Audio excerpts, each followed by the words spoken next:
Olá, meus amados irmãos e irmãs, eu sou Ezequiel Gomes, você está no canal Vem Senhor Jesus. E hoje eu decidi fazer uma coisa que eu não faço há muito tempo, tá? Que é rememorar algumas questões que remontam ao contexto da minha conversão, ok? Eu não sei se eu vou contar o testemunho da minha conversão de forma ampla aqui para vocês nesse vídeo ou não. Isso eu vou decidir à medida que eu gravo o vídeo. Mas eu vou recobrar algumas coisas e relembrar algumas questões até o ponto de introduzir para vocês o papel e a importância desse livro na minha vida. Esse livro se chama I Ching, o livro das mutações, ok? Mas para vocês entenderem o papel desse documento na minha vida e na minha conversão, eu preciso rememorar algumas coisas do passado e antes disso eu preciso só colocar aqui alguns disclaimers, tá? Depois que eu me tornei uma pessoa pública, especialmente no contexto do debate teológico, na internet, em rádio, em televisão e etc. Eu deixei de dar o meu testemunho de conversão, ok? E na verdade eu parei de dar o meu testemunho de conversão até mesmo um pouco antes de me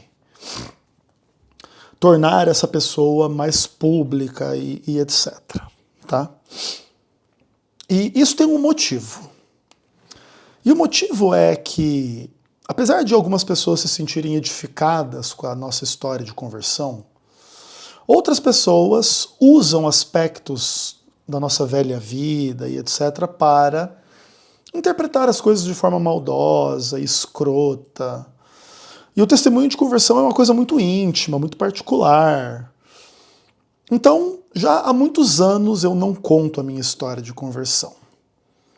Mas, sei lá, eu estou um pouco com vontade de retomar algumas questões e contar algumas coisas para vocês. E à medida que eu vou contando, eu vejo se eu me animo de contar bastante coisa ou se eu paro na metade do caminho. E vamos ver como é que a coisa flui do lado de cá, tá? Então, assim, para vocês entenderem a importância do I Ching na minha vida e na minha conversão, eu preciso voltar ao passado e rememorar algumas questões bem interessantes da minha história, ok? Quando eu fiz 18 anos de idade, eu era um ateu extremamente feliz com a minha própria vida, ok? Nessa época, eu usava drogas, eu bebia, eu fumava, eu tinha a minha vida sexual ativa, eu tinha dinheiro, tanto no contexto de trabalho pessoal quanto em contexto familiar. Eu fazia música, tanto profissionalmente como uma das coisas mais importantes da minha vida, em termos assim de explorar a minha criatividade, tá? Um monte de questões e etc, etc, etc. E eu morava no Mato Grosso, mais precisamente na capital, em Cuiabá, ok? Entretanto, naquela época, aconteceram alguns desdobramentos na minha vida e na vida da minha família que fizeram com que eu e a minha mãe considerássemos ir embora do Mato Grosso e de Cuiabá em busca de morar em um lugar melhor. E o contexto, basicamente, resumidamente, é o seguinte. Nessa época, estávamos morando juntos, eu, a minha mãe, a minha irmã do meio, que é a minha advogada, e o primeiro filho da minha irmã, o Lucas. Nós 4 morávamos juntos, tá? E acontece que a minha irmã começou a ficar um pouco chateada com a influência da minha mãe na criação do filho dela mais velho, do Lucas. Hoje a minha irmã tem 4 filhos, tá?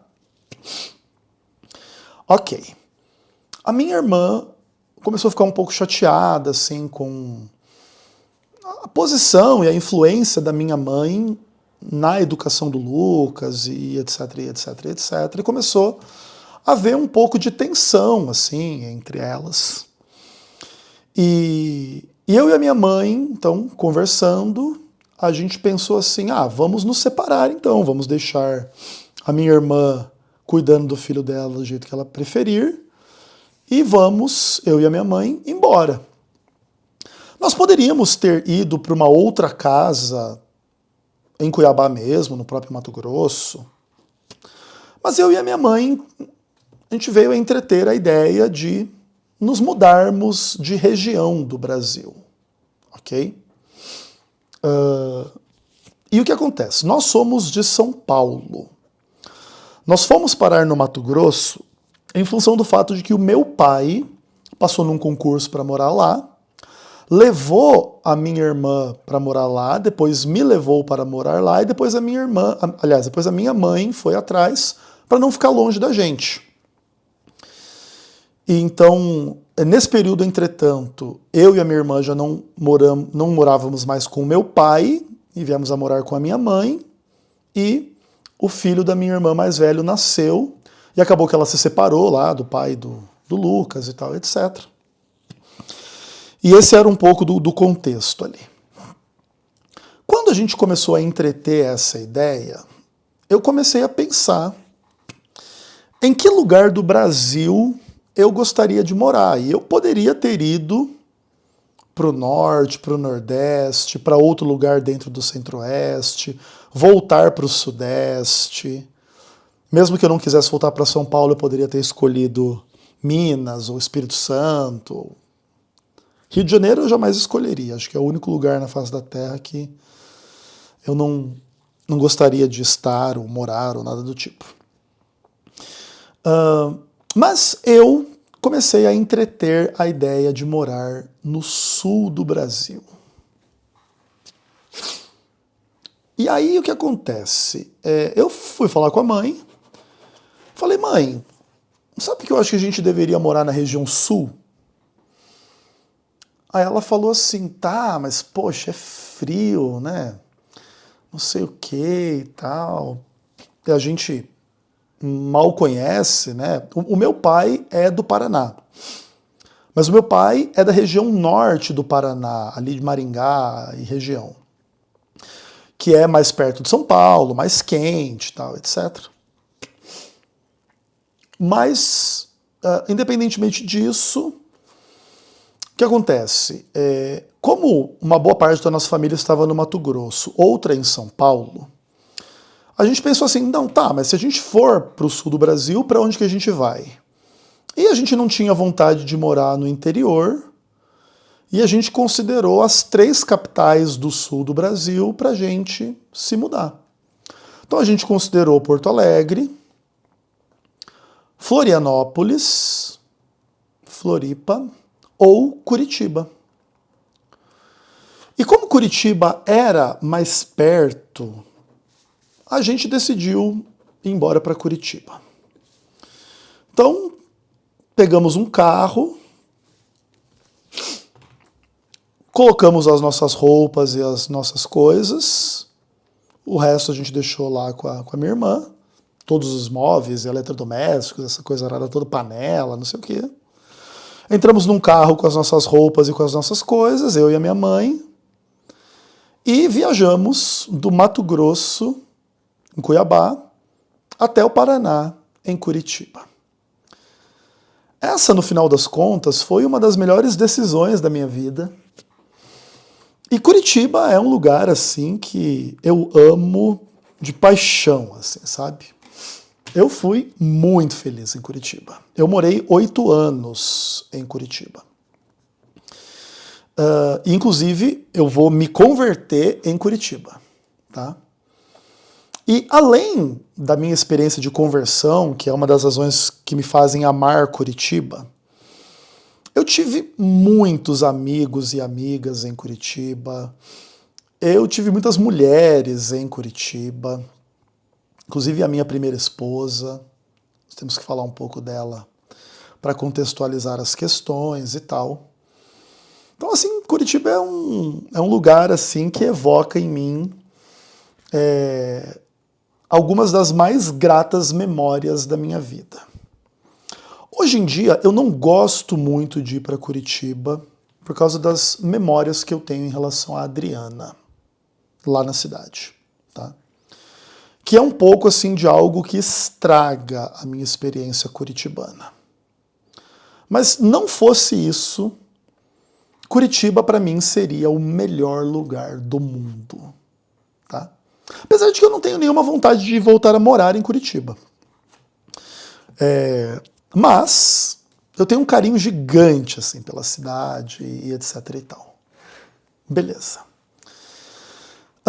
Então eu vou para Curitiba, eu chego em Curitiba com 18 anos de idade. E eu saio de Curitiba com 25 anos de idade. Tá? Ok, beleza. E depois que eu fui embora de Curitiba, eu ainda voltei para lá, minha mãe ainda morou lá por um tempo, enquanto eu estudava na Bahia, depois eu voltei para São Paulo, daí a minha mãe foi para o NASP comigo. Minha mãe ficou uns anos um pouco a mais do que eu em Curitiba. E o que acontece? Na época que eu tinha 18 anos de idade, a minha irmã mais velha, acho que tinha 26, e a minha irmã do meio 25, ou a mais velha tinha 25 e a do meio 24, tá? E a minha irmã mais velha, ela entrou em contato com uma filosofia que também tem que ver com uma questão de alimentação, chamada macrobiótica, ok? E a macrobiótica, ela é toda uma filosofia em torno da alimentação e que tem que ver com toda uma cultura e filosofia chinesa para embasar um pouco as convicções da macrobiótica sobre o que é uma boa alimentação, ok? Legal, interessante. E de forma muito resumida aqui, as crenças da macrobiótica envolvem a ideia de que o arroz, especialmente, obviamente, o arroz integral, é meio que o perfeito alimento da humanidade. Por várias razões, e dentre elas o fato, inclusive, de que a proporção sódio-potássio do arroz integral é idêntico ao da célula do ser humano. E dessa forma, a macrobiótica entende que o arroz integral deve ser a base da alimentação do ser humano. E para complementar a sua dieta de arroz integral, você deveria comer todos os sabores em todas as refeições. Então, algo mais amargo, um prato mais amargo, um prato mais picante, um prato mais azedo e um prato mais adocicado, vamos colocar dessa forma. Mas o que compõe esses pratos, em geral, deveriam ser os vegetais, tá? Como o grande complemento do arroz na alimentação. Então, você pode comer todo e qualquer tipo de vegetal que você puder imaginar na face da terra. Tem milhares de formas de preparar a comida. Inclusive tinha um livrinho sobre culinária macrobiótica que se chamava A Arte Fundamental da Vida. Inclusive a minha irmã mais velha se tornou uma excelente cozinheira no contexto assim de conhecer a macrobiótica e de se embrenhar nesse negócio assim. E o líder da macrobiótica no Brasil era um senhor chinês, acredito eu, japonês, chamado Tomio Kikuchi. E pode ser até que eu esteja contando algumas coisas um pouco erradas aqui também, que eu nem sei se eu lembro tudo aqui do negócio, tá? O Tomio Kikuchi era um cara muito interessante, ele já é falecido hoje. E ele era um cara que não acreditava em Deus do ponto de vista cristão e tal, e ele tinha vários livros assim. Inclusive eu me lembro dos livros do Tomio Kikuchi, deixa eu ver até se eu procuro no Google aqui se eu encontro. Chamava Natureza Mais Poderosa do que Deus. Vamos ver aqui, ó. Ah, interessante, tá aqui o livrinho do Kikuchi. Muito mais poderosa do que Deus, a natureza. E aí o Tomio Kikuchi ele defendia que as pessoas ficavam procurando saúde, confiando em Deus, que não sei o quê, e comiam tudo errado, e elas nunca iam ter saúde. Se elas seguissem a natureza, né, que em tese a macrobiótica é essa filosofia, né, de seguir a natureza fundamental do que realmente deve alimentar o ser humano, as pessoas realmente teriam saúde. Então ele diz que a natureza era mais poderosa do que Deus. E a Luciana começou a mudar a alimentação dela, particularmente, e se embrenhar nessas filosofias, nessas loucuradas, dessa coisa arada toda. E ela começou a ensinar eu e a minha mãe um pouco na época que a gente foi para Curitiba. E eu era um jovem de 18 anos de idade até então, que tinha uma alimentação da mais popular e comum do Brasil. Então, o que a gente comia em ampla medida na nossa casa era, sei lá, arroz, feijão, bife e salada. Arroz branco, inclusive, né? Então, essa era a comida principal, vamos dizer assim, da nossa vida, eu e a minha mãe, até aquele momento. E aí, quando a Luciana veio com esse papo da gente testar a macrobiótica, porque ela estava se sentindo muito bem com aquela nova alimentação e não sei o que, não sei o que, não sei o que, eu e a minha mãe, a gente decidiu experimentar. E nós nos adaptamos muito bem a essa alimentação de forma relativamente rápida. Existem pessoas que quando tentam comer o arroz integral, elas não conseguem. Elas estão acostumadas com o sabor, a textura do arroz branco e tal, e elas acham o arroz integral muito pesado e tal, não sei o quê, um monte de questões assim de paladar, de cultura, de costume alimentar. Não é fácil mudar a alimentação. Mas por alguma razão, eu e a minha mãe nos adaptamos muito bem à nova alimentação. E o que aconteceu então? A macrobiótica, só para você entender, tá? A macrobiótica, ela não é proibitiva. Se você quiser comer carne, se você quiser comer queijo, se você quiser comer açúcar, se você quiser comer leite, quiser comer doce, tudo você pode. Mas ela diz assim, que você não deve comer essas coisas. E se você comer, você deve comer em pouca quantidade. Então a ideia é o seguinte, sei lá, 70% do que você come deve ser o arroz integral. 20% devem ser os vegetais. E 10% você pode comer carne, você pode comer queijo, você pode comer ovo, você pode comer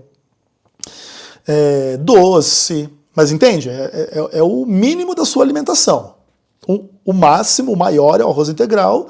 E o resto, esses complementos vegetais, aí, essa coisa arada toda. E eu mudei a minha alimentação. E assim, os efeitos que isso teve na minha vida foram gigantescos. Eu sempre fui uma pessoa inteligente, eu sempre fui uma pessoa ágil do ponto de vista mental e etc. Em inúmeras questões, assim, né? Eu sou uma pessoa que tenho agilidade na maioria das coisas que eu faço, assim. Claro, hoje eu estou um pouco mais velho, mas especialmente quando eu era super jovem, né? Por exemplo, eu sempre fui músico, né? Então sempre tocava muito bem, tocava muito rápido, era muito forte para tocar e etc, etc, etc. Obviamente, quando eu tinha 18 anos de idade, eu estava no absoluto auge da minha potência sexual e etc. E foi um pouco nessa época que eu conheci a Heloíse, que veio a ser, depois de algum tempo, a minha primeira esposa. Né? Eu e a Heloíse nunca nos casamos no cartório, mas nós moramos juntos por muitos anos e, enfim, eu e a Heloíse ficamos juntos cerca de 5 anos, né? E eu conheci a Heloíse ateu, e quando eu e a Heloíse terminamos o nosso relacionamento, eu era adventista do 7º dia. Muito maluco pensar nisso aqui. Só que o que acontece, assim, nessa época da minha vida, então vamos pegar ali, eu acho que eu conheci a Elo no meu aniversário de 19 anos, se eu não me engano, tá? Então, quando eu tiro uma foto daquele período da minha vida, eu morava em Curitiba, uma das melhores, se não a melhor cidade do Brasil. Eu tinha uma namorada / esposa que a gente tinha um relacionamento muito divertido e muito legal. Tanto do ponto de vista sexual, que é uma das coisas assim que eu e a Heloísa a gente mais tinha. Eu e a Elo, a gente tinha uma química sexual assim pesadíssima. Muito legal, assim. Só que além disso, eu e a Heloísa nós éramos muito amigos. A gente conversava demais, a gente se dava muito bem, assim, era muito legal, assim, a relação com ela. E eu era muito feliz no âmbito do trabalho, da grana, da música e etc. Eu não era rico, apesar de que um dia eu vou contar a minha história com dinheiro para vocês, assim. Só um breve spoiler, assim, eu sempre tive relativamente um pouco mais de dinheiro do que a maioria das pessoas ao meu redor. Isso é uma coisa bem, bem curiosa, assim, a meu respeito, né? Enfim. Mas seja como for, o que acontece? Eu ganhava meu dinheiro, eu fazia tudo que eu queria, eu tinha uma namorada, uma esposa, sei lá o que me amava e que eu amava profundamente, e eu morava num lugar maravilhoso, incrível, cheio de amigos e amigas ao meu redor. E eu descrevo esse período da minha vida como felicidade. Eu tive muita felicidade e tenho muita felicidade em outros contextos da minha vida também, tá? Até hoje. Apesar de eu estar vivendo um momento um pouco chato da vida, assim, desde o meu divórcio da Carol. Mas eu era muito feliz, cara, vocês não têm noção, assim. E etc e tal. Paralelamente a toda essa questão com a macrobiótica, com os livros do Tomio Kikuchi e etc e tal, existe um outro aspecto da vida que seria interessante, assim, a gente conversar.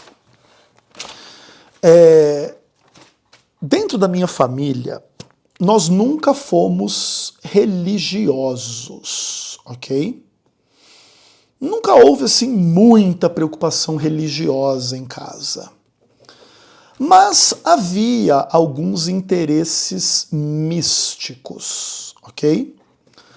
Tanto por parte da minha mãe, quanto por parte das minhas irmãs. Cada uma de um jeito, tal. Eu era a pessoa menos interessada nessas questões, o que inclusive é uma coisa curiosa, né? Porque acabou que eu me tornei a pessoa mais devotada a questões espirituais e religiosas de todos nós, assim. Mas isso era um pouco mais forte nelas antes do que em mim, assim. Eu não queria saber de nada, assim, na real. Eu era muito feliz sendo ateu, assim. Eu não tinha nenhuma preocupação com nada de Deus, de o que ia acontecer depois que morria.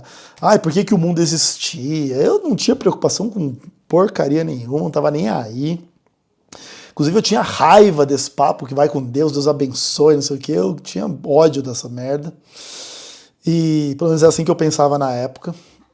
E eu era muito feliz sendo ateu, assim, cara. Essa aqui é a real, assim. Mas, em casa, sempre teve um papo, assim, meio místico em relação a coisas como signos, cartomantes. Mesmo de vez em quando a minha mãe ia tanto em igrejas quanto em cultos de religiões afro, em busca, assim, de eu sei lá o que minha mãe buscava, assim, sinceramente falando, sabe? Porque eu não acho que ela queria seguir assim firmemente uma religião. E ela, de vez em quando, gostava de ir na igreja católica, de vez em quando ia numa igreja batista, aí alguém convidava e ia numa outra igreja, mas não se firmava em lugar nenhum. Aí, de vez em quando, estava lá numa cachoeira, meio fazendo uns despachos, uns negócios. A minha mãe, ela nem gosta que eu conte um pouco essa coisa toda, assim. Mas eu preciso contar para introduzir o I Ching na história. E o que acontece, né? Vamos inclusive evocá-lo, né? O I Ching, ele é um livro que habita um pouco esse ambiente do misticismo, tá? Inclusive, por exemplo, na época que eu era mais novo, em casa, quando se conversava, por exemplo, a respeito dos signos, a gente dava menos atenção aos signos ocidentais e mais atenção aos signos chineses, né? Eu não sei se vocês sabem a diferença de signos ocidentais e signos chineses, que supostamente os signos ocidentais eles são definidos nos meses, né? E aí você tem lá os signos do zodíaco, né? Aquários, Peixe, Capricórnio, Touro, Sagitário, essa parada toda aí. Eu não sou expert em signo, inclusive eu acho uma bobajada gigantesca, apesar de que em alguns pontos assim, tem algumas coisas às vezes que a gente conhece algumas pessoas de alguns signos assim e que tem umas características que batem assim, né? Que é uma coisa engraçada. Inclusive esses dias alguém estava falando que mulher de signo de peixes, elas são assim muito sonsas, assim muito burras, né? Eu lembrei da Adriana imediatamente, né? Que supostamente é do signo de peixes, né? Inclusive, acho que foi semana passada no MBL que a gente estava falando sobre isso e eu lembrei, assim, desse negócio. Enfim. Os signos chineses, eles não são contados, assim, nos meses, mas eles são contados nos anos, né? Passa um ano, daí é macaco, aí é cobra, aí é dragão. Eu nem sei também todos os signos que tem, assim. O ano da cobra, o ano do não sei o quê, blá, blá, blá, e etc. Ok.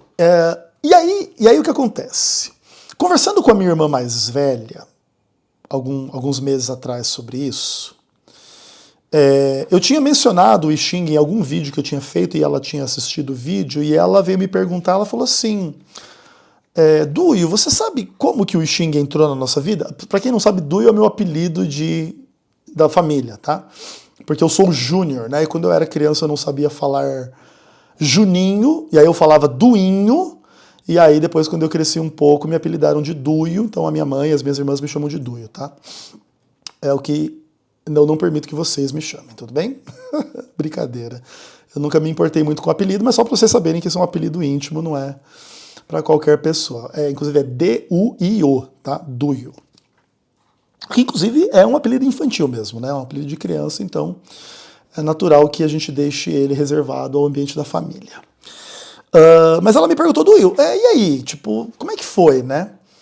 E eu falei pra ela assim que eu não lembrava, porque eu só lembro do I Ching na minha vida depois da época da macrobiótica. Mas a Luciana falou que não, a Luciana falou que nós já tínhamos I Ching em casa quando eu era mais criança mesmo, tá? Mais jovem mesmo. Eu não lembro disso, então não posso dizer. Mas aí podemos introduzir o I Ching na treta. Então eu era muito feliz, ateu, drogas, mulheres, festas, música, dinheiro. Era uma época muito feliz da minha vida, Curitiba, lugar maravilhoso. E eu mudei a minha alimentação. E aquilo clareou a minha mente, assim, eu lembro do impacto mental que eu tive alguns meses depois que eu mudei a minha alimentação, assim, nossa, eu tinha um raciocínio muito rápido, muito profundo, eu adorava filosofar e pensar e conversar e etc, e era muito fera no âmbito da música que eu fazia, do tipo de coisa que eu fazia, era tudo muito legal, eu percebi nitidamente, assim, a potência sexual que eu tinha em função de uma alimentação boa. Claro, quando a gente é homem, a gente tem 18 anos de idade, a gente meio que está no topo da nossa potência sexual. Mas se você faz isso tendo uma boa alimentação, isso se potencializa ainda mais. Uma boa alimentação, inclusive, é uma das chaves para uma boa potência sexual, para quem não sabe, tá? Obviamente que a boa alimentação ela faz a gente ter uma vida melhor em termos gerais, né? Melhora a circulação, melhora, sei lá, trocentas coisas. E a potência sexual, obviamente, ela é uma coisa que tem a ver com a saúde, né? Então eu lembro, assim, que eu e a Heloísa, a gente se divertia sexualmente, assim, gigantescamente, e era muito louco, e era muito legal, assim. E eu era muito feliz. E aí, segundo eu me lembro, eu fui num sebo e eu comprei esse livro aqui, mas eu também não tenho certeza absoluta a esse respeito, porque o que acontece? Aqui nesse livro, tem aqui o nome de uma pessoa que é Álvaro, não sei das quantas, não dá para entender aqui o sobrenome dele, Ubanete, sei lá, não sei como é que é o nome desse cara aqui. Isso aqui é de 89, mas tem aqui no cantinho o número do valor que era no sebo, tá? R$49. Não, aliás, acho que é R$19, tá? Porque acho que R$49 seria caro para a época, especialmente. Isso aqui eu tô falando que eu comprei esse livro aqui há 25 anos atrás. Muito interessante isso aqui. E talvez eu tenha comprado esse livro um pouco influenciado pela história passada, que a gente já discutia essas coisas em casa, mas eu me lembro que eu comprei esse livro um pouco por causa das questões macrobióticas, porque na macrobiótica tudo se explicava em torno assim, do que se deveria ou não comer em termos do tal do yin e do yang, né? E tal, e não sei o quê. Então tinha vários livros de macrobiótica, do yin, né, que era uma das coisas lá que fazia massagem, não sei o quê. E é toda uma filosofia assim, interessante a respeito das coisas. E o I Ching, ele é meio que a fonte suprema dessas ideias, né? E eu não me lembro bem como que eu fiquei sabendo desse livro, se era alguma memória da infância ou se de vez em quando eu ia em palestras da macrobiótica e trocava livros, experiências e ideias. E alguém comentou desse livro e eu fui num sebo lá em Curitiba e comprei o livro. E eu comecei a estudar esse livro. Esse livro é um livro muito interessante. Em ampla medida, o livro é isso aqui. Vou mostrar para vocês. Tá vendo esses pauzinhos todos aí? Então, isso aqui é o I Ching. É um livro sem palavras, tá? Esse livro é milenar, tá? Então, eu não sei se você conhece, tipo, a bandeira da Coreia, que tem aqueles pauzinhos, né? E é um pauzinho vazado e um pauzinho inteiro. E aí eles têm algumas variações, assim, às vezes é um pauzinho inteiro em cima, um vazado no meio, um inteiro embaixo. Ou é um vazado em cima, um inteiro embaixo, depois um vazado embaixo, no meio, enfim. Tem variações assim da posição desses pauzinhos. Que é um pauzinho inteiro ou um pauzinho cortado no meio, assim como se fossem dois pauzinhos, né? Beleza. E aí o que acontece? Diz a lenda que os chineses antigos, eles desenvolveram toda uma filosofia em torno das relações entre essas posições e esses pauzinhos nos tais hexagramas, né? Que são conjuntos de 6 pauzinhos, tá? Eu vou mostrar para vocês aqui no livro, que assim fica mais fácil, tá? Por exemplo, aqui você pode ver um conjunto de 6 pauzinhos todos inteiros, que é o primeiro hexagrama do I Ching. Aí você vê aqui, por exemplo, o segundo hexagrama é esse aqui, ó. Opa. Ó, 6 pauzinhos vazados no meio, tá vendo? Esse é o segundo hexagrama, é o outro. Aí, por exemplo, o terceiro hexagrama. Cadê? Aí você tem um pauzinho vazado, um inteiro, 3 pauzinhos vazados e um inteiro no final. E aí eles vão, a partir das relações entre esses pauzinhos, os sábios chineses da antiguidade, eles começaram a intuir tudo o que acontece no céu ou na terra. Essa era a filosofia do I Ching. Então, o que acontece? Eles começaram a intuir algumas ideias. Então, por exemplo, um pauzinho inteiro é forte, um pauzinho quebrado no meio é fraco. Quando você tem 6 pauzinhos um em cima do outro, a primeira posição é forte, a segunda é fraca, a terceira é forte, a quarta é fraca, a quinta é forte, a sexta é fraca. Aí quando você tem um pauzinho forte numa posição fraca, você tem tipo algo que está no lugar errado.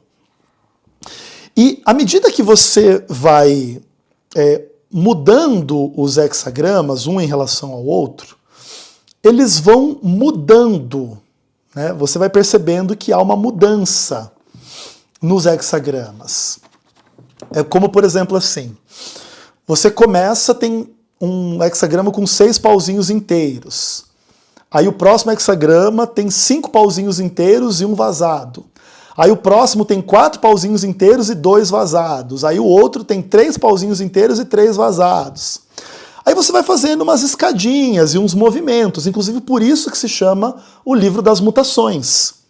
Querendo dizer, inclusive, que esses pauzinhos e essas posições, elas não representam estados eternos, mas elas representam estados que fluem de um ponto para outro nas relações sociais, na natureza, nas questões sentimentais, nas questões econômicas, nas questões da vida de forma geral. E quando você estuda todas as hipóteses nas 6 linhas em relação aos 6 pauzinhos, você tem 64 possíveis situações, que são os 64 hexagramas, que é esses hexagramas que eu mostrei para você aqui, que consistem no livro, entendeu? Deixa eu mostrar de novo para você aqui. Oh, caramba. Então, a ideia é um pouco essa, entendeu? Você, nesses pauzinhos aqui, você tem todas as mutações. Tudo aquilo que, em tese, acontece no céu e na terra. Quer ver? Ó, vou mostrar para vocês aqui. Tá vendo? Ó, tem os pauzinhos vazados, aí depois tem um inteiro, depois tem um inteiro embaixo, depois tem 2 inteiros, depois tem um inteiro embaixo, depois tem um inteiro, mais um aqui, outro ali, etc e tal. E aí ele vai passando. É como se fosse assim, um fluxo de mutação, ou genética, ou energética, ou espiritual, ou física, material, sei lá o quê, onde as coisas vão passando de um momento a outro, de um estágio a outro, de um contexto a outro na existência e na realidade. Os chineses da antiguidade não tinham o que fazer e eles ficavam o dia inteiro discutindo entre eles as posições e esses pauzinhos e esses princípios forte e fraco, quente e frio, homem e mulher, espírito e matéria, bem e mal, e não sei o quê. E aí um cara bom numa posição má, um cara bom numa posição boa, um cara mal numa posição boa, um cara mal numa posição má. E aí a pessoa é honrada, a pessoa é humilhada, a pessoa é vitoriosa, a pessoa é derrotada, a pessoa consegue uma mulher, vai ter filho, a pessoa vai morrer o filho, vai não sei o quê, vai plantar e vai colher, vai se dar bem, vai se dar mal, e por que uma pessoa vai vencer, outra não vai vencer? Quais são as características que fazem as pessoas se darem bem na vida?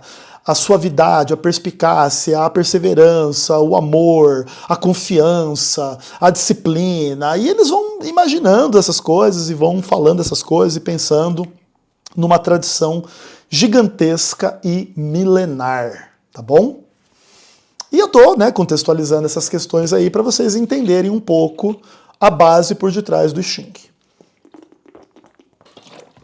Entretanto, o I Ching ele tem uma característica que é curiosa e que é bastante polêmica, obviamente, especialmente no universo cristão, assim, né? O I Ching ele pretende ser não somente um livro de uma sabedoria filosófica, mas ele pretende ser um oráculo. Então você pode consultar esse oráculo. Existem algumas formas de consulta do I Ching como um oráculo, para que você faça perguntas ao I Ching e ele te responde. É daí que vem um pouco a ideia do misticismo, né? E ele é um livro que pretende te responder em qualquer coisa que você perguntar para ele. Eu já consultei o I Ching trocentas milhões de vezes na minha vida, já faz muito tempo que eu não faço isso. A gente até pode fazer aqui, inclusive, para vocês, se fosse o caso, aí, fazer uma demonstração para vocês, aí, alguma coisa. Mas esse não é o caso nesse exato momento. Só que o que isso aqui tem a ver com a minha conversão e etc e tal? E aqui, talvez, assim, seja legal eu dizer algumas coisas para vocês. Eu era um tipo de ateu que seria completamente impossível para qualquer pessoa, em qualquer contexto teísta, cristão, ou mesmo de outras tradições teístas, me convencer de qualquer coisa a respeito de Deus. Eu formei, assim, a minha opinião de que Deus não existia muito cedo na minha vida e de forma muito radical. Assim. Eu não levava em conta a menor hipótese de que Deus pudesse existir. Não é que eu pensava que eu era agnóstico, que eu não sabia, que era muito complexo, que era muito difícil. É melhor não ter opinião a respeito desse assunto. Eu não sei se Deus existe ou não, talvez sim, talvez não. Tem pessoas que são assim, eu não era assim. Eu tinha na minha cabeça certeza absoluta de que Deus não existia, ok? Na minha cabeça não fazia nenhum sentido a ideia de Deus existir. E eu tinha profunda pena e profunda raiva de quem acreditava em Deus. Eu achava assim uma das coisas mais estúpidas que pudessem existir na face da Terra. Beleza. Só que aí eu mudei a minha alimentação e a minha mente se abriu, né? Sabe aquele meme, não sei se é o Steve Jobs, quem que é, aquele cara do meme que explode a cabeça do cara, assim? Tipo, ele tem uma ideia, assim, e o universo vai se expandindo. Só que a minha mente não se expandiu na direção de Deus, muito pelo contrário, assim. Só que eu comecei a enxergar as coisas de forma mais nítida, mais clara, sentir os sabores de forma mais intensa. Quando a gente muda a nossa alimentação, assim, é bem legal, bem interessante, assim. E eu realmente tinha uma alimentação, assim, muito saudável, né? Não era só, tipo, não comer carne, era um negócio muito louco, assim. Comia arroz integral pra caramba, junto com vários vegetais e coisa arada, isso era muito legal. E aí eu conheci a Heloíse, e a gente tinha aquela química sexual entre a gente, assim, muito divertida, muito legal. E eu comecei a estudar esse negócio, e a Heloíse acreditava em Deus. Mas isso é um passo para depois, tá? Mas guarda essa informação aí. Quando eu comecei a estudar o I Ching, a minha preocupação não tinha que ver com o oráculo. Eu sempre gostei de consultar o oráculo, como eu falei, consultei ele muitas vezes. E o I Ching, ele sempre dá respostas assim muito na veia, assim, sabe? É bem curioso esse fenômeno, inclusive. E aquilo me chamava a atenção, mas eu nunca tratei o I Ching como um mero amuleto místico. Isso também é uma outra coisa importante para vocês saberem a meu respeito. Eu nunca fui uma pessoa muito mística, tá? Até você que me conhece do canal Vem Senhor Jesus, você pode perceber que provavelmente eu sou uma pessoa que faz mais análises racionais do que coisas intuitivas e místicas e orações e louvores e mantras e pensamento positivo e essa coisa arada toda assim. Eu sou uma pessoa de análise racional das coisas. E eu estudei esse livro, eu não meramente consultei o oráculo, entendeu? Esse livro aqui, ó, essa versão tem um pouco mais do que 500 páginas, tá? E eu acredito que eu li tudo, tá? Inclusive li algumas coisas aqui muitas vezes, né? Não só uma vez. Mas eu li isso aqui, assim, eu comi e bebi esse negócio aqui, porque o livro é muito interessante, assim. E aí, cara, tipo, começou, assim, aconteceu um problema, assim, comigo. Que tem que ver com esse cara aqui, ó. O tal do criativo, né? Tipo, o que acontece, assim? O primeiro hexagrama do I Ching são os 6 pauzinhos inteiros, que é o princípio mais forte. Eu vou ler para vocês, tudo bem? Eu vou ler o primeiro hexagrama para vocês entenderem um pouco algumas coisas. E aí, à medida que eu for lendo, eu posso até explicar algumas coisas a respeito do I Ching. Então, só para vocês entenderem, o I Ching é só o pauzinho. Toda a explicação que a gente vai ler são interpretações da tradição em torno do que o hexagrama significa, tudo bem? O hexagrama são só os pauzinhos. Mas aí, o hexagrama aqui ele diz o seguinte, ó. O primeiro hexagrama se compõe de 6 linhas inteiras. Essas linhas correspondem à energia, que em sua forma primordial é luminosa, forte, espiritual e ativa. O hexagrama é integralmente forte em sua natureza, e por estar livre de toda fraqueza, tem como essência a energia. Sua imagem é o céu. Sua força nunca é limitada por condições determinadas no tempo ou no espaço, e por isso é concebida como movimento. O tempo é a base desse movimento. Portanto, o hexagrama inclui também o poder do tempo, o poder de persistir no tempo, ou seja, a duração. O poder representado pelo hexagrama deve ser interpretado em 2 sentidos. Em termos de uma ação no universo e de sua ação no mundo dos homens. Em relação ao hexagrama, expressa a atividade criativa e poderosa da divindade.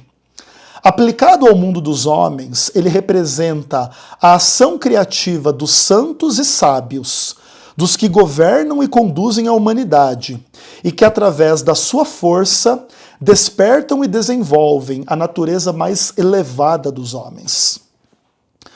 O criativo promove um sublime sucesso, favorecendo através da perseverança. De acordo com o sentido original, os atributos sublime, sucesso, poder de favorecer ou propiciar e perseverança devem ser considerados em pares. Para aquele que obtém esse oráculo, isso significa que o sucesso lhe chegará das profundezas primordiais do universo, e que tudo dependerá dele procurar a sua felicidade e a felicidade dos outros através de um único caminho, a perseverança no bem. Os significados específicos dos 4 atributos, desde a antiguidade, foram objetos de discussão. A palavra chinesa interpretada como sublime significa literalmente cabeça, origem, grande. Por isso, ao explicá-la, Confúcio diz: grande em verdade é o poder do criativo. A ele todos os seres devem seu começo. Esse poder, aliás, em verdade, ele é o poder gerador do criativo. Esse poder permeia todo o céu. Portanto, esse primeiro atributo é inerente aos outros três.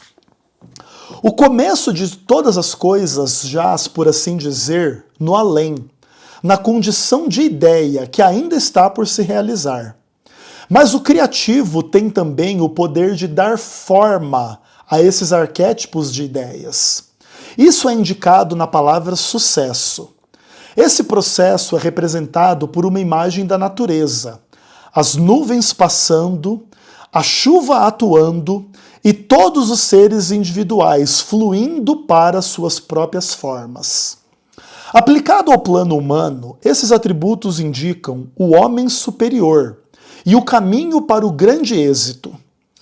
Por ver com clareza as causas e os efeitos, o homem superior completa no tempo certo as 6 etapas e sobe no momento adequado rumo ao céu, como conduzido por 6 dragões. As 6 etapas são as diferentes posições existentes no hexagramas, ou seja, as 6 linhas, representadas adiante pelo signo do dragão. Aqui se indica que o caminho para o sucesso consiste em aprender e realizar o sentido do universo, o qual, como lei perene, perpassa o início e o fim das existências, originando todos os fenômenos condicionados pelo tempo.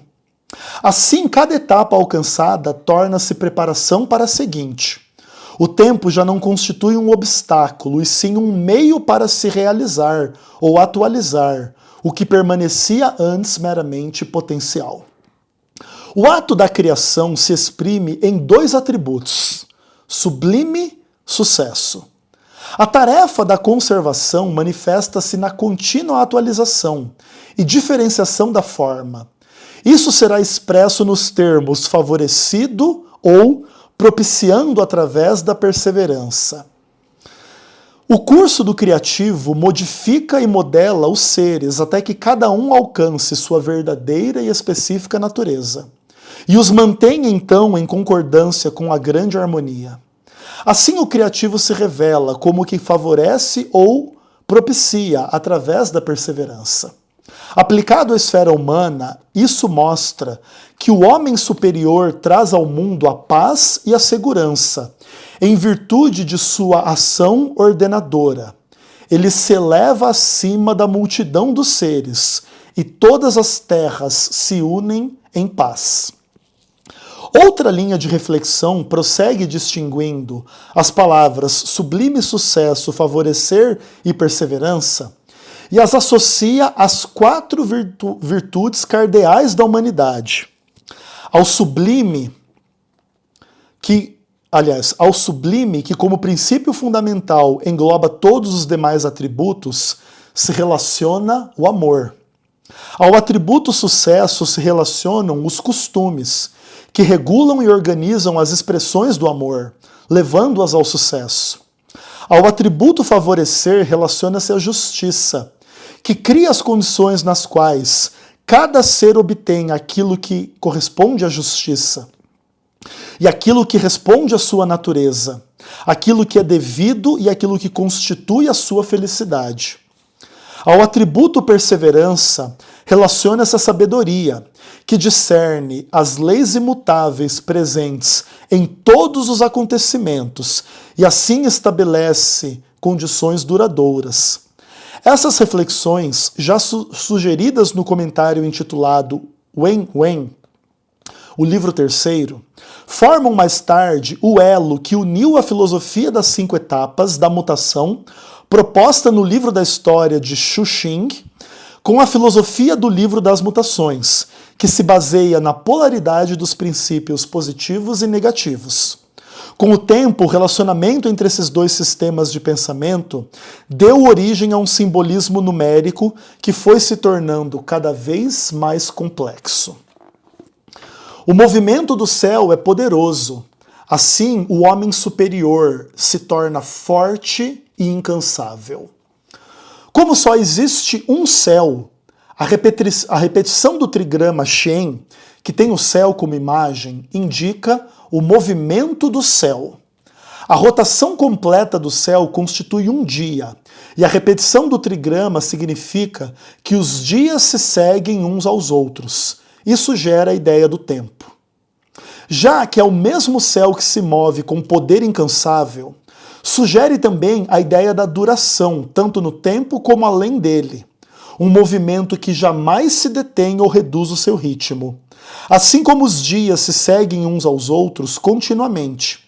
Essa duração no tempo é a imagem da força inerente ao criativo. O sábio extrai dessa imagem o modelo segundo o qual ele deverá se desenvolver, de modo a tornar sua influência duradoura.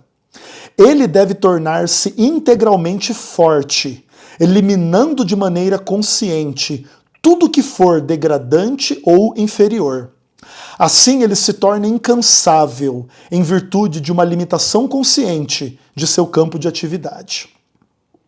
E aí ele passa a explicar as 6 linhas do hexagrama, a linha 1, a linha 2, a linha 3, a linha 4, a linha 5 e a linha 6. Eu não vou ler as linhas, tudo bem? Aí são questões aí do I Ching, são um livro infinito aqui para se discutir. Ai, caramba. É muito engraçado para mim, assim, relembrar isso aqui. Nossa, faz muitos anos que eu não leio isso aqui, inclusive. E o que acontece? Eu estudava isso aqui igual um retardado mental quando eu tinha 18, 19, 20 anos de idade. E eu era um completo ateu. E o livro vai muito além disso aqui, tá? O livro contém 64 hexagramas. E aí, inclusive, eu vou dar uma lida aqui nos hexagramas para vocês terem uma noção, assim, tá? O primeiro hexagrama é o criativo. O segundo é o segundo é o receptivo. O terceiro é a dificuldade inicial. O quarto é a insensatez juvenil. O quinto é a espera. O sexto é o conflito.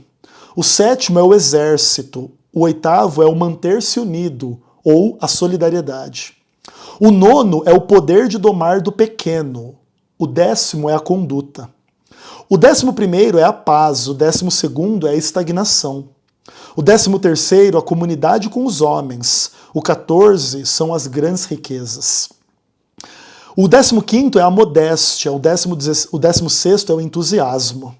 O 17º é o seguir. O 18º, o trabalhar sobre aquilo que se deteriorou.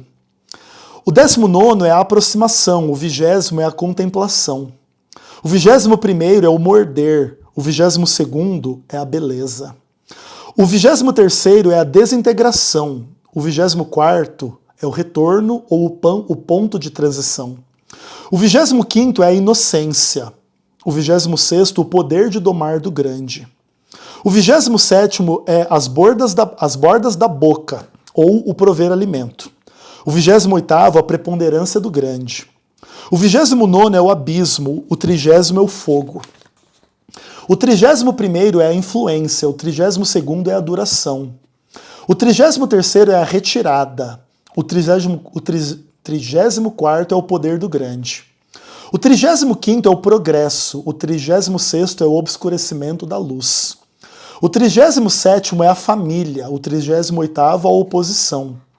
Depois nós temos a obstrução, a liberação, a diminuição, o aumento, a determinação, o vir ao encontro, a reunião, a ascensão, a exaustão, o poço, a revolução, o caldeirão, o trovão, a montanha, o progresso gradual, a jovem que se casa, a plenitude, o viajante, a suavidade, a alegria, a dispersão, os limites, a verdade interior, a preponderância do que é pequeno, após a conclusão e após a conclusão e antes da conclusão. Esses são os 64 hexagramas. Eles são muito interessantes, assim, todos eles, eu estudei todos eles profundamente. E é muito legal, assim, é muito bacana. E de tanto estudar esse negócio aqui, eu comecei a me tornar muito curioso a respeito do hexagrama O Criativo. Especialmente com esse papo da divindade, cara. E depois de muito estudar o I Ching, eu comecei a ter curiosidade a respeito de Deus. E se não fosse dessa forma,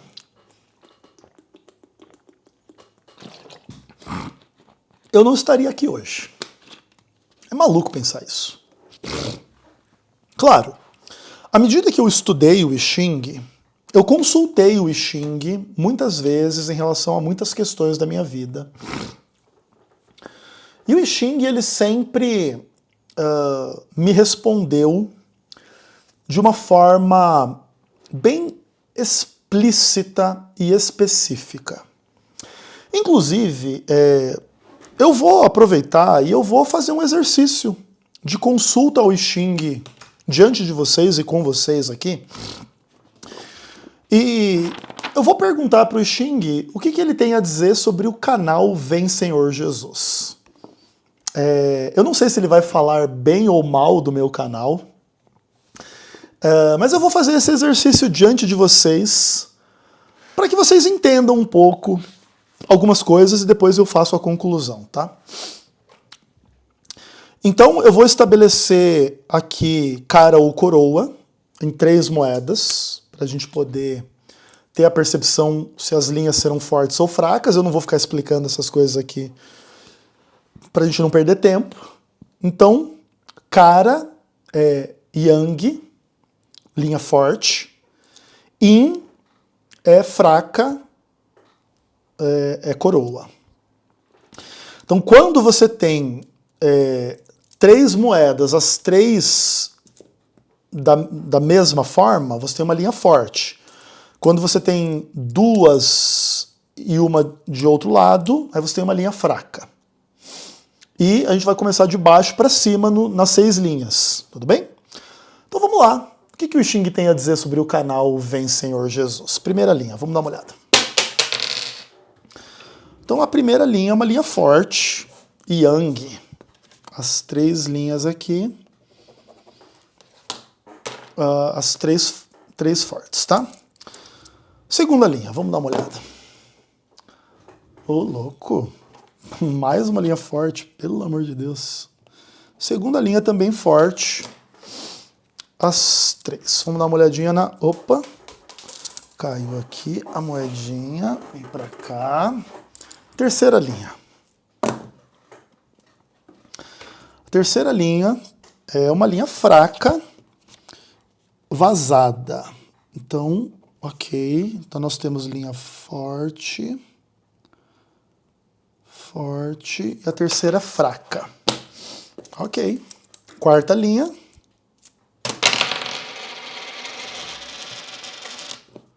A quarta linha, ela é inteira, mas ela também é fraca. Já temos um trigrama do fogo aqui. Agora é a quinta linha. A quinta linha é fraca.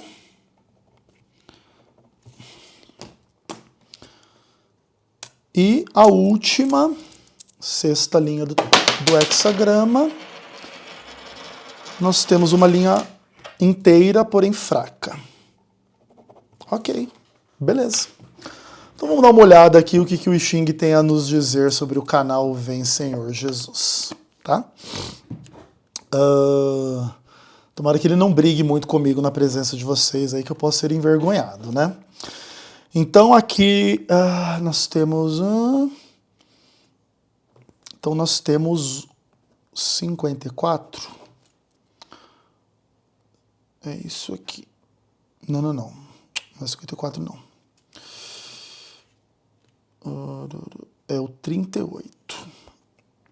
Hexagrama de número 38.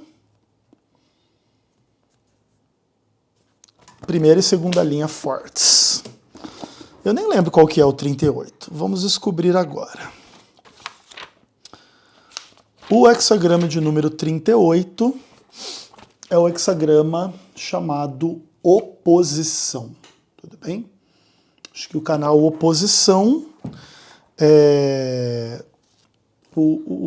aliás, o hexagrama oposição é o hexagrama que, na visão do I Ching, bem, né, de alguma forma, ou representa bem o canal Vem Senhor Jesus, ou de alguma forma tem uma mensagem aqui para o nosso canal, né? E é legal eu fazer esse exercício com vocês aqui, para vocês entenderem um pouco como que isso aqui funciona, né? Então, o cronograma da oposição, inclusive, né, só o título do hexagrama, você já demonstra que o Xing ele é muito interessante na forma de responder a gente, né? O canal Vem Senhor Jesus é um canal profundamente envolvido em oposição. Oposição de ideias, de questões e tal. Bem legal. Aí ele diz assim: este hexagrama se compõe do trigrama superior Li, o aderir, a chama que arde tendendo para o alto, e do trigrama Tui, o lago, que flui para baixo. Esses dois movimentos são antagônicos. Além disso, Li é a segunda filha e Tui a filha mais moça. Apesar de habitarem a mesma casa, elas pertencem a homens diferentes. Por isso, suas vontades divergem e buscam objetivos em direções opostas. Então ele está dizendo que as imagens do hexagrama é o fogo em cima e a alegria embaixo. O fogo em cima e o lago embaixo. Então existe aqui uma quebra, né? O fogo arde para cima, o lago está firme embaixo. Então existe uma divergência, né? Uma oposição. E aí essas linhas, elas têm várias imagens na natureza, na sociedade humana. E aí eles dizem que nesse hexagrama existe a imagem de duas filhas, né, dentro da casa. Mas como as duas filhas, mais cedo ou mais tarde, elas vão elas vão sair de casa, elas vão casar com dois homens diferentes, elas têm caminhos diferentes. Então, de alguma forma, isso representa direções opostas, né, divergências, oposições. Bem interessante. Aí ele fala assim, o julgamento. Oposição em pequenas coisas, boa fortuna. Aí ele diz assim: quando as pessoas vivem em oposição e distanciadas umas das outras, não podem levar a cabo um grande empreendimento em comum. Seus pontos de vista divergem demais. Em tais circunstâncias, é sobretudo importante que não se proceda de maneira brusca, pois isto só agravaria a oposição. A ação se deve restringir a uma influência gradual, em aspectos menores. Aqui se pode esperar um sucesso, pois trata-se de uma situação em que a oposição não exclui por completo a possibilidade de um entendimento. Em geral, a oposição aparece como um obstáculo, mas quando ela representa polaridades contrárias no interior de um todo que as engloba, tem uma função benéfica e importante. As oposições entre o céu e a terra, a natureza e o espírito, o homem e a mulher, promovem a criação e a multiplicação da vida, que se descobre serem as diferenças quando se descobre serem as diferenças complementares entre si. No plano das coisas visíveis, a oposição possibilita a diferenciação em categorias pela qual se estabelece a ordem no mundo. Perceba o que o I Ching tem para dizer sobre o canal Vem Senhor Jesus. Primeiro de tudo que ele fala que esse canal é o canal de uma pessoa que vive em oposição e, de certa forma, distanciada das outras pessoas. Aqui o I Ching coloca o canal Vem Senhor Jesus como pertencendo a uma pessoa, que no caso sou eu, que de fato é uma pessoa que tem essa característica da oposição. E até mesmo por causa disso, o canal Vem Senhor Jesus ele não consegue realizar um grande empreendimento em comum com as demais pessoas, né? Porque como é um canal de divergência, de denúncia, de treta e etc e tal, fica-se limitado em relação ao que poderia se realizar de forma maior, pela própria natureza do que se faz aqui nesse canal. E aí você percebe o quanto que o Xing entende as coisas, né, cara? É muito maluco isso aí, cara. Depois, no final, a gente avalia o que isso quer dizer. Olha que coisa interessante que ele coloca, né? Os pontos de vista são divergentes demais, ou divergem demais, né? Até anotei aqui para vocês darem uma olhada, né? Que eu não estou nem inventando para vocês, ó. Cadê aqui? Seus pontos de vista divergem demais. Então, de fato, né? O canal Vem Senhor Jesus, ele é um canal onde certos pontos de vista assim são colocados de forma muito única, né? Obviamente que eu não sou a única pessoa que pensa as coisas que eu penso, mas o meu canal ele tem esse viés e essa ideia da singularidade, da divergência, né? Em relação, inclusive, à maioria das pessoas. Eu discordo da maioria dos adventistas, eu discordo da maioria dos evangélicos, eu discordo da maioria dos católicos, eu discordo da maioria dos espíritas, eu discordo da maioria dos ateus, porque eu enfatizo muito a minha singularidade, da minha percepção a respeito das coisas, né? Interessante. E aí ele fala assim, que quando as coisas são dessa forma, eu deveria evitar agir de maneira brusca, porque isso só piora a minha situação. Então, eu devo restringir a minha influência a uma influência gradual em aspectos menores. Eu não posso esperar convencer as pessoas das minhas ideias. Eu preciso influenciá-las devagarzinho, de pouquinho em pouquinho, né? Mas ele fala assim, mas aqui se pode esperar sucesso. Porque a oposição ela não exclui por completo a capacidade do entendimento, a possibilidade de se entender.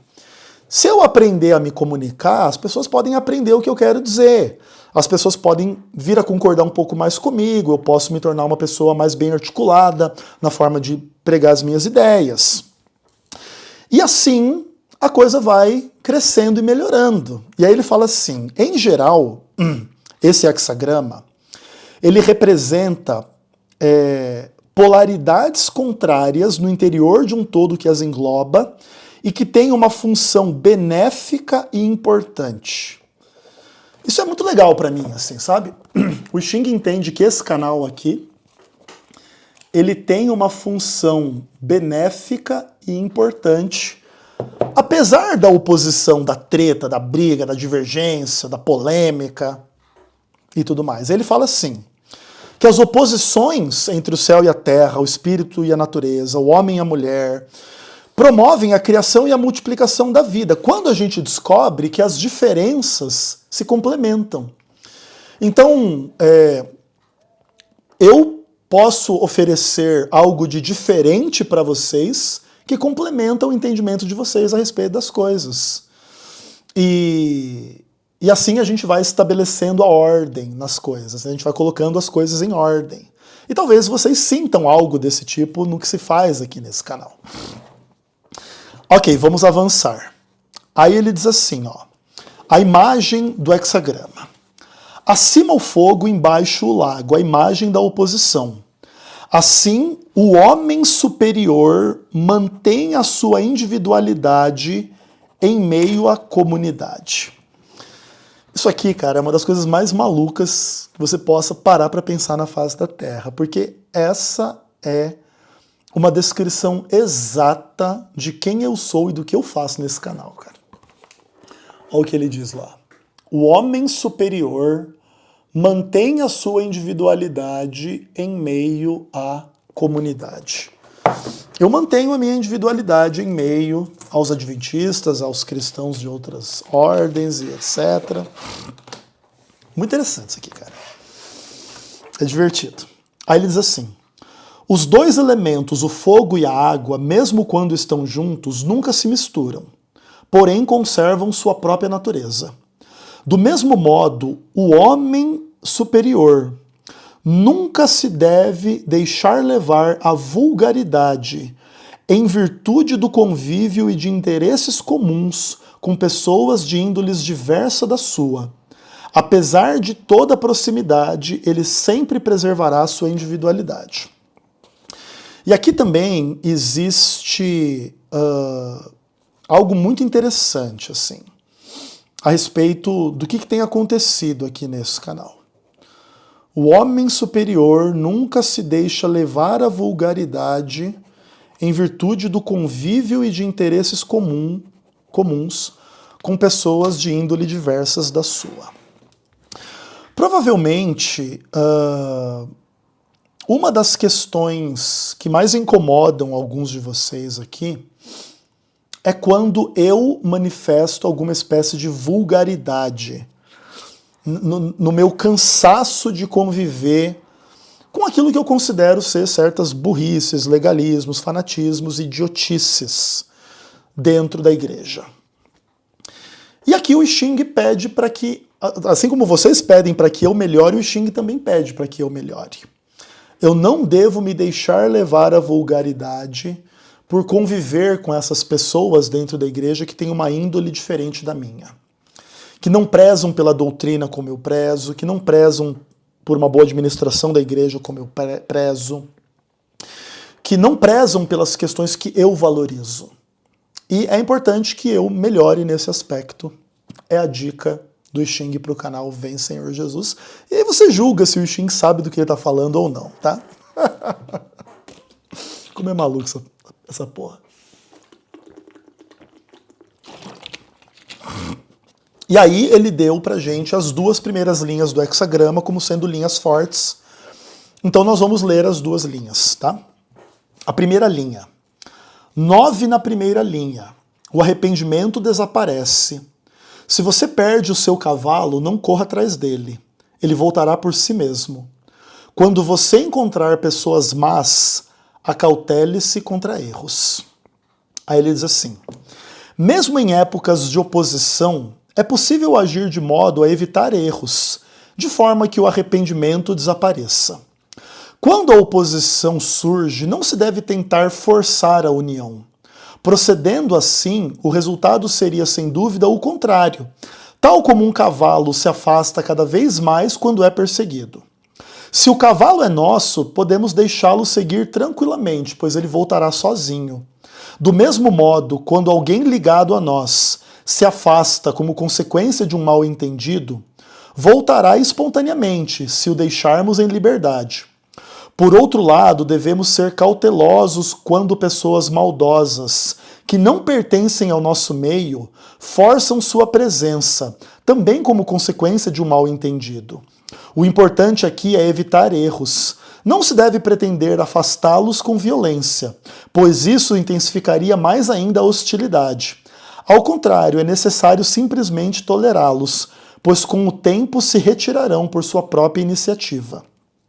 E aí o 9 na segunda posição, ele encontra seu senhor numa rua estreita, nenhuma culpa. Em virtude de desentendimentos, tornou-se impossível a pessoas cujas naturezas se correspondem aproximarem de maneira correta. Nesse caso, o encontro casual em condições informais também é aceitável, desde que haja uma afinidade interna.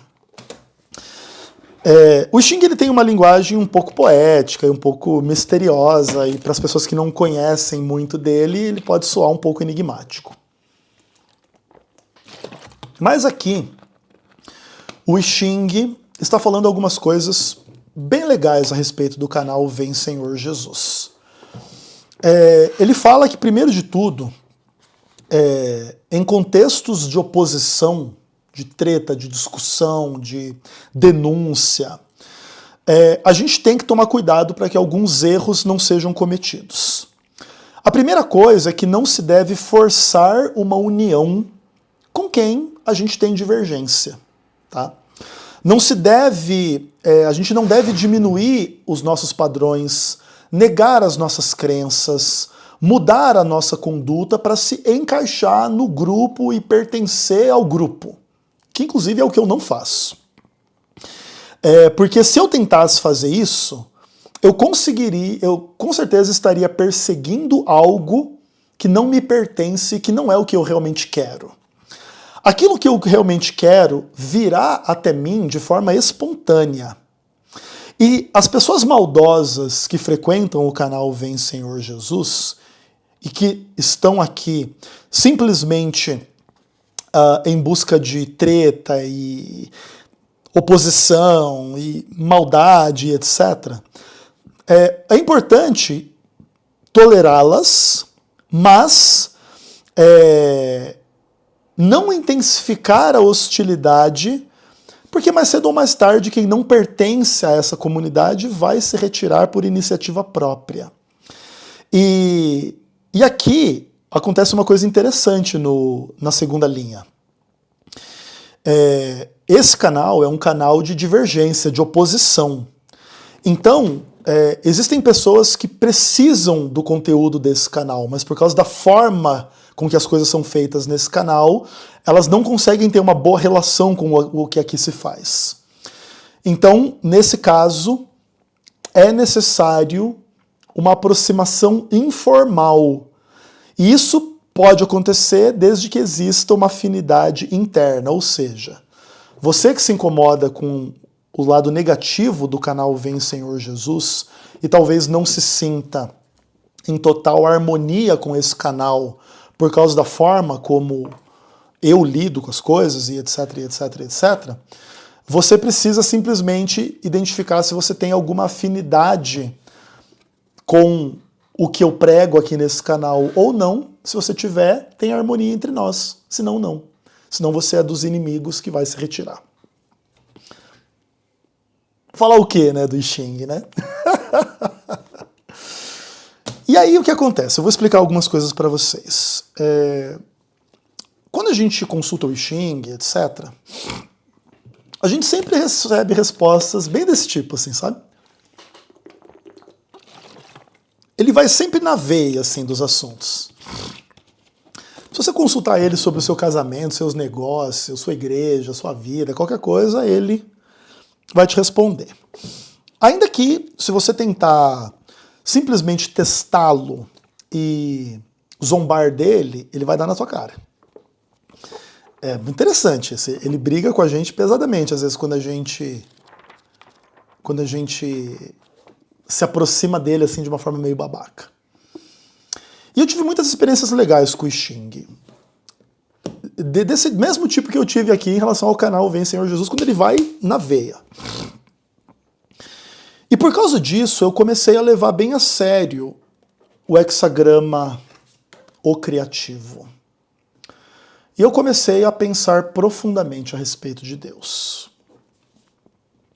E eu comecei a ter curiosidade a respeito de Deus.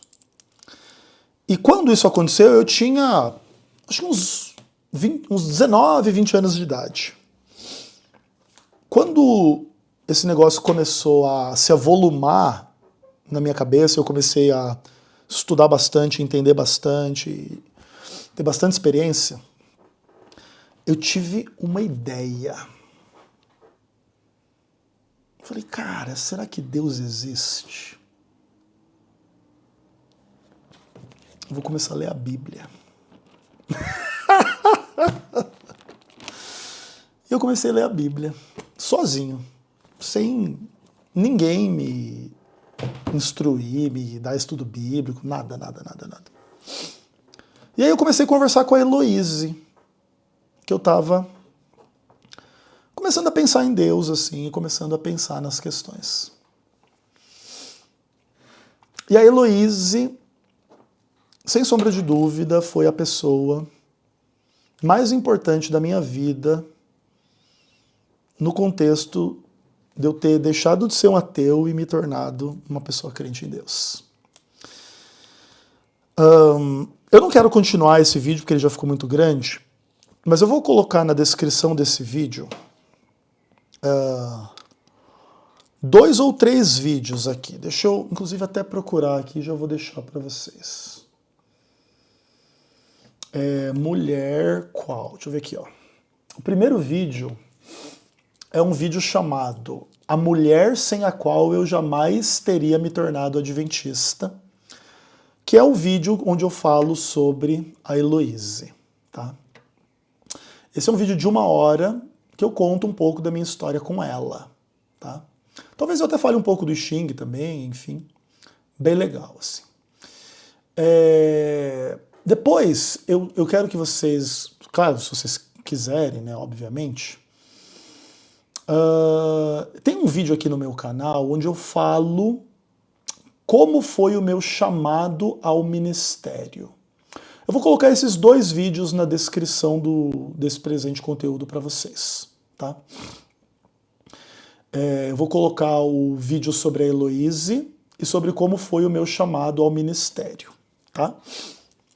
Que são vídeos que complementam um pouco o que eu falei nesse contexto aqui, como que depois então eu comecei a estudar a Bíblia, e aí o resto é história até eu me tornar adventista do 7º dia e ser pastor e estar aqui falando com vocês no canal Vem Senhor Jesus no meio da oposição e da treta, conforme disse o Xing para nós aqui.